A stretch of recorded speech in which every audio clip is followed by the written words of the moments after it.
இந்த மண்ணுக்கு சம்பந்தமில்லாத ஒரு இயக்கத்தை இங்கே வேறு ஒன்றை நாங்கள் விடமாட்டோம்.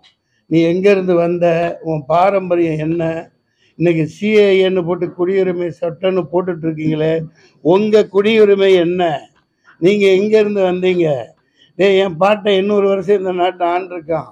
இந்த நாட்டு பூர்வக்குடிகள் நாங்கள், இஸ்லாமியர்னு சொல்லலை, தாழ்த்தப்பட்டவர்கள், தலித்துகள், இப்படி எத்தனை மக்கள் அதாவது இந்த இடையிலே ஒரு தொலைக்காட்சியில் பார்க்குறேன், சத்தியம்னு நினைக்கிறேன், விளம்பரம் அதிகமாக அதில் தான் இப்போ பிரதமர் மோடி அவர்களது வருது. மேரா பாரத் மேரா பரிவார், அதாவது ஒரு வெறியோட ஒரு பிரதமர் பேசுகிறார்.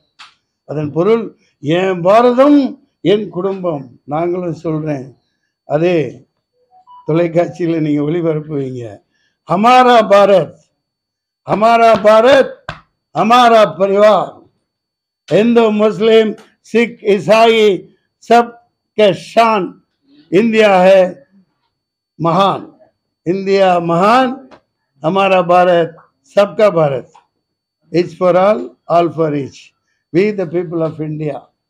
அதுதான் இந்துஸ்தான். இப்போ நீங்கள் கேள்வி கேளுங்க. கூட்டப்பட்டதின் நோக்கம் அவ்வளவுதான். என்னை கிள்ளுக்கிறியா நினச்சிட்டு இவனுக்கெல்லாம் ஏன்டா சீட்டு கொடுக்காதன்னு அவங்க ஏதோ பண்ண பார்க்குறாங்க. ஒன்றை மாதிரி எங்கள் அப்பா 7.5 கோடி வந்தாலும் என் வளர்ச்சியவோ மக்கள் என் மேலே வச்சிருக்கிற அன்போ உங்களால் ஒன்றும் பண்ண முடியாது. நான் சாதாரணமான கிள்ளுக்கீரை ஏதோ எறும்பு மாதிரி நசுக்கிட்டு போனாலெல்லாம் நீங்கள் நினைக்காதீங்க.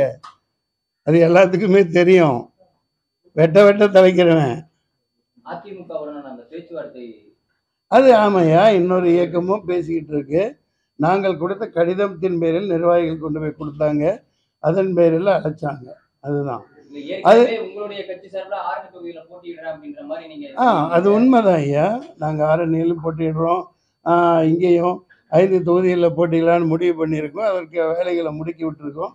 எங்கள் பொருளாதார சக்திக்கு ஏற்று வேலைகள் நடந்து போய்கிட்டு இருக்கு. இந்த நிலையில் அந்த குறிப்பிட்ட நாள் அவங்க அப்பாயின்மெண்ட் இருந்தது, போய் பார்த்தேன். இல்லை, நான் என்ன அதிமுகவில் நான் எத்தனை வருஷம் வேலை செஞ்சேன்னு அவங்களுக்கு தெரியுமா? எத்தனை போராட்டங்கள் எத்தனை பிரச்சாரங்களில் கலந்துருக்குன்னு அவங்களுக்கு தெரியுமா? அதெல்லாம் அவங்களுக்கு தெரியாது. கிருஷ்ணகிரியில் 92வது பொதுக்கூட்டம் அதிமுக பேசிட்டு இருக்கீங்கள, நான் திமுகவினால் அப்போது கைது செய்யப்பட்டேன். அசோக்குமார்ங்கிற ஒரு நீதிபதியால் அந்த வழக்கில் தான் நான் 11 வருடங்களுக்கு விடுதலை செய்யப்பட்டேன். சரித்திரம்லாம் தெரிஞ்சுக்குங்க. முதல்ல அம்மாவை 99 ஆட்சியில் உட்கார வைக்கிறதுல என்னுடைய ஒரு சிறிய பங்கு இருந்தது. அவங்க மகாராணி மாதிரி, அவங்கள போல ஒரு இரும்பு பெண்மணி உலகத்திலேயே இல்லை. அப்பேற்பட்டவங்களை எப்படி தீர்த்து கட்டினாங்க? யார் தீர்த்து கட்டினா? ஊடகங்கள். நீங்கள் தான் பதில் சொல்லணும். இதே இடத்துல இருந்து காலையில் எழுந்திரிச்சு 5 மணிக்கு வாக்கிங் போவேன். 6 தடவை 7 தடவை அவங்கள பார்க்க அனுமதிக்கலை. யார் தீர்த்து கட்டினா? ஒவ்வொரு நாட்டிலையும் ஒவ்வொரு ஸ்டேட்லேயும் அந்த ஸ்திரத்தன்மையை கொலைய வைக்கிறது, ஒரு முதல்வரை கொலை பண்ணிட்டு அதை சில்லற காசா சிதற தேங்காயை சிதற வைக்கிறது, அதன் பயனை அனுபவிக்கிறது, ஓட்டு வாங்காமையோ எம்எல்ஏ 100 கோடி கொடுத்து வாங்குறது, இதெல்லாம் யார் செஞ்சிட்ருக்கா? அந்த ஜெயலலிதாங்கிற பெண்மணி இருந்திருந்தா, அவங்க இருந்திருந்தா நீ ஜிஎஸ்டியை கொண்டு வந்திருக்க முடியாது, நீ நீட்டும் கொண்டு வந்திருக்க முடியாது, இந்த பணச்செல்லாமே கொண்டு வந்திருக்க முடியாது. இது நீங்கள் ஒத்துக்கிறீங்களா இல்லையா? இது உண்மையா இல்லையா? எல்லா திட்டமிட்ட மர்டர்னு போட்டு இதே இடத்துல இறந்த பிறகு நான் தானே முதல் முறையாக குரல் கொடுத்தேன். நீங்கள்லாம் சாட்சி. அதுக்கு நான் சாதாரணமானவன் கிடையாது. நான் அதுக்கெல்லாம் வழக்கும் போட்டு ஒரே இடத்துல கடிதம் கேட்டு வச்சிருக்கேன் ரெடியா.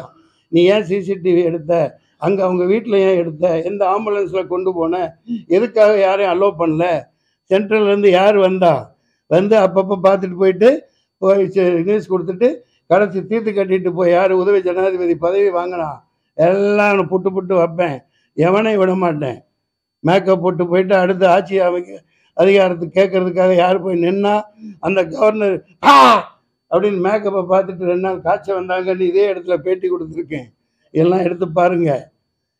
அந்த ஊடகம் என்னை சாதாரண ஒரு எறும்பாக நினச்சிக்க வேணாம். இந்த மண்ணின் மைந்தன்னா நாங்கள் எங்களது இந்திய ஜனநாயக பணிகள் இந்த இயக்கம் பேர் இயக்கமாக உருவெடுக்கும். இந்தியாவை வார்த்தெடுப்போம். நாங்கள் காமராசர் வழியில், கக்கன் வழியில், காந்தியின் வழியில், விவேகானந்தர் வழியில் நாங்கள் பயணிப்போம்.